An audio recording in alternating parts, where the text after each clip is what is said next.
অভিযোগে আজকে সাজা ভোগ করছে। প্রধানমন্ত্রী শেখ হাসিনার উদারতা বাসায় বসে চিকিৎসা সাজা স্থগিত করে বাসা চিকিৎসা নেওয়ার ব্যবস্থা করে দিয়েছে কে?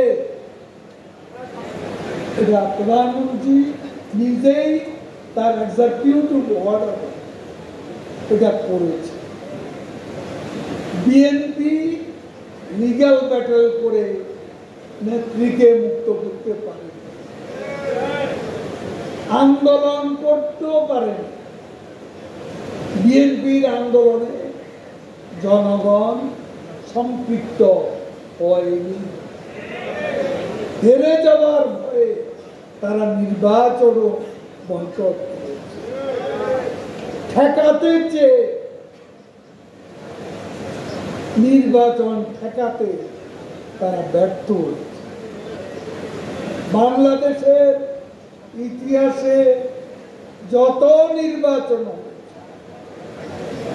বিরোধী দল বিএনপি যোগ না দিলেও এই নির্বাচন ছিল সবচেয়ে শান্তিপূর্ণ। ৭৫ পরবর্তীকালে যত নির্বাচন এবারকার নির্বাচন ছিল শান্তিপূর্ণ, সুশৃঙ্খল। নির্বাচনে মেজর কোনো ঘটনা ঘটেনি, প্রাণহানি হয়নি। উপজেলা নির্বাচন নিয়েও এত কথা,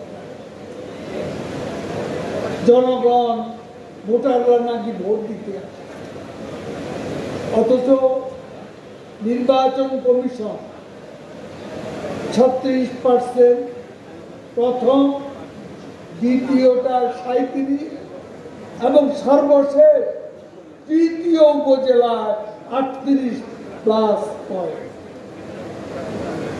৩৮-এরও বেশি উপস্থিতি ছিল।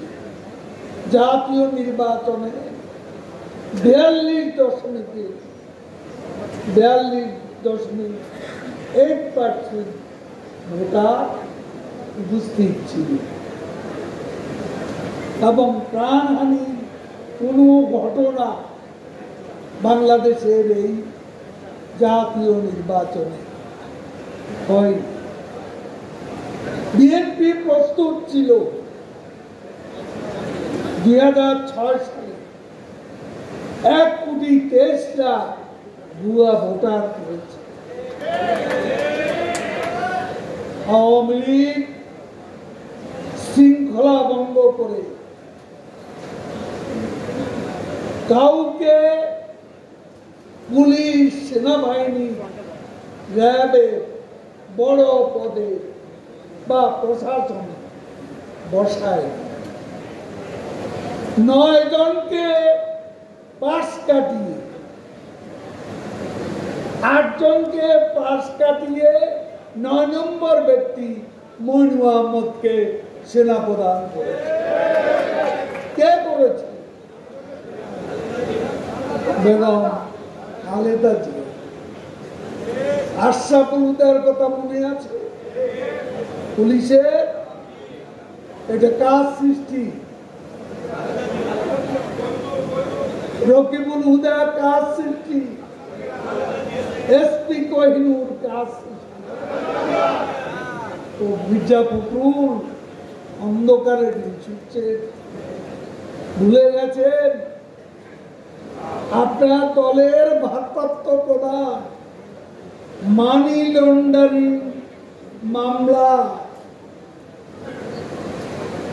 অস্ত্র চোরাচালানের মামলা, 10 ট্রাক অস্ত্র, দুর্নীতির মামলা,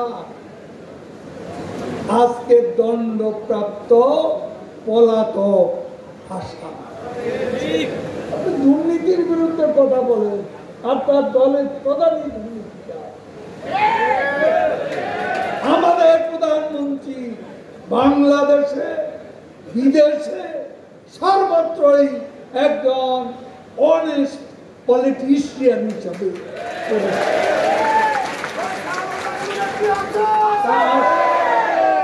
তার সততা নিয়ে প্রশ্ন তোলার কোনো অবকাশ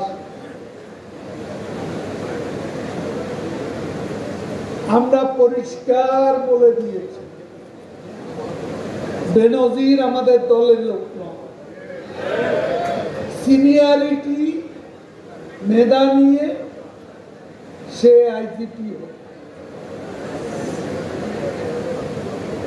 আজিজও আমাদের দলের লোক নয়।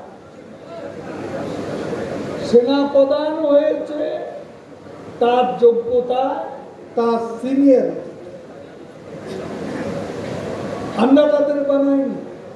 এখন ভেতরে তারা যদি কোনো অপকর্ম করে, এইটা যখন সরকারের কাছে বিষয়টি আসে, তখন এদের বিচার করার সৎসাহস শেখ হাসিনা সরকার।